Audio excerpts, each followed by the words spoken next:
তওবা কাকে বলে, ঠিক আছে না, এটা আপনাদের সামনে একটু আলোচনা করি। তওবাটা হচ্ছে একটা গল্প বলি আমাদেরকে, যে একজন মা, গ্রামের দিকে আপনারা জানেন যে অনেক সময় শীতের শেষে, যখন শীত শেষ হয়ে গেল, এরপরে যত চাদর কাঁথা, এগুলো সব গরম পানিতে জাল দিয়ে শুকিয়ে ভাঁজ করে তুলে রাখা হয় পরের বছর শীতের জন্য, ঠিক আছে। তো এরকম একটা সিনারিও চিন্তা করেন যে একজন মা রান্নাঘরে পানি জাল করছেন কাপড় মানে কাঁথাগুলো ধোয়ার জন্য বা সিদ্ধ করার জন্য। তো এমন সময় সেই মায়ের হয়তো টয়লেটের প্রয়োজন হয়েছে বা অন্য কোনো কিছুর জন্য উনি কি মনে হয়েছে উনি চলে গেছেন সে কাজটা করার জন্য। ওখানে পানি কিন্তু টকবক করে ফুটছে। এমন সময় তার 2 বছর বয়সী বাচ্চা, সে টুকটুক করে হাঁটতে হাঁটতে হাঁটতে হাঁটতে এসে সেই গরম পানির মধ্যে পড়ে গেছে, পড়ে গিয়ে মরে সিদ্ধ হয়ে ভাসতেছে, ঠিক আছে।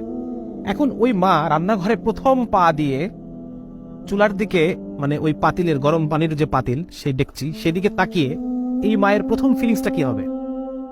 এই মায়ের প্রথম ফিলিংসটা কি হবে? হায় আমি কি করলাম, ঠিক না? এই মায়ের এই চুলার দিকে তাকিয়ে তার প্রথম যে ফিলিংস, হায় আমি কি করলাম, এটাকে বলে তওবা। দিস ইজ তওবা। এই মা তার বাকি জীবনে যদি আরো 80 বছর বাঁচে, সে আর কোনোদিন ওই দরজা খোলা রেখে যাবে না। আল্লাহ তাআলা যদি এরপর তাকে আরো 100 সন্তানও দেন, ওই 100 সন্তানের ক্ষেত্রে সে আর কোনোদিন দরজা খোলা রেখে, গরম পানি চুলায় রেখে, রান্নাঘরের দরজা খুলে রেখে সে আর কখনো সেখান থেকে বের হবে না। বের হবে না। তাহলে এই যে অনুভূতি, হায় আমি কি করলাম, হায় আমি কি করলাম, হায় আমি কি করলাম, এই অনুভূতিটাকে বলে তওবা। এবং এই কাজ আমি আর জীবনে কখনো করবো না, ঠিক আছে না, এটা হচ্ছে তওবা। তো আমার এই তওবা, এই অনুভূতি, আমি যদি আল্লাহর সাথে, যতবার আমার গুনাহ হবে আমি আল্লাহর সাথে অনুভূতি করি, আল্লাহ তাআলা আমাকে মাফ করে দেবেন। এবং আলেমরাই কথা বলেন যে বান্দার মধ্যে এই তওবার অভ্যাস আছে, আল্লাহ তাআলা একটা সময় তাকে গুনাহ ছাড়িয়েই দেবেন ইনশাআল্লাহ তাআলা।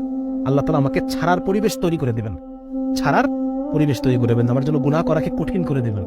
আমরা দোয়া করবো আল্লাহর কাছে, আল্লাহ আপনি আমার জন্য নেক আমল করাকে সহজ করে দেন, গুনাহ করাকে আমার জন্য কঠিন করে দেন, যেন আমি গুনাহ করতে না।